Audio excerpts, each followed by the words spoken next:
আসসালামু আলাইকুম। বাজার থেকে একটা তরমুজ কিনে নিয়ে আসলাম। আসলে অনেক কয়দিন ধরে তরমুজ খুব কম নিচ্ছি, কারণ প্রথমত দাম বেশি ছিল।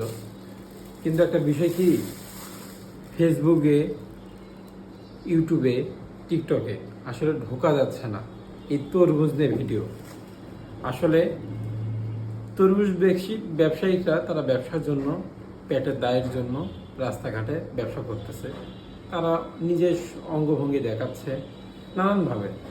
কিন্তু আমরা আমরা পাবলিকরা কি করতেছি, ভিউ ব্যবসার কারণে একটা তরমুজ ব্যবসায়ীকে কতভাবে নানানভাবে মজার ছলে ভিডিও করে নিচ্ছি।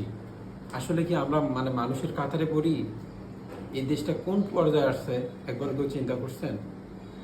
দেখেন, তরমুজটা আমি কেটে নিয়ে এসেছি। কেটে না নিয়ে আসলেও আসলে বোঝার অনেক কিছু আছে। দেখেন, তরমুজটা দেখতে লাল, আবার মাশাআল্লাহ অনেক সুন্দর, কিন্তু এটা হয়ে গেছে কি ভিডিও, এই কি রে, এই কি রে, এই কি রে, এই একটা পরিস্থিতি হয়ে গেছে। আসলে এগুলো কথায় কান না দিয়ে আমাদের উচিত ভালো কিছু, ভালো পরিবেশ করা। আসলে এটা কখনোই সম্ভব নাই দেশে ভালো কিছু করা। সব সময় খালি আলগা একটা জিনিস নিয়ে মাতামাতি নাচানাচি করে এই দেশটার পরিবেশ নষ্ট করা, তাছাড়া কিচ্ছুই না।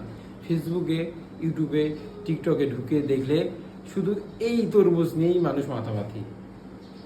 রমজান একটা মাস, মানুষের আমল নামাজ বা তারাবির নামাজ, এগুলো নিয়ে মানুষ নানানভাবে নানান ব্যস্ততা থাকে। আর এই শহরটা হয়ে গেছে কি তরমুজ। আসলে এগুলো মানুষ কখনো শুধরাবে না, এগুলো অমানুষই থেকে যাবে। তো আশা করি আপনারা বুঝতে পারছেন।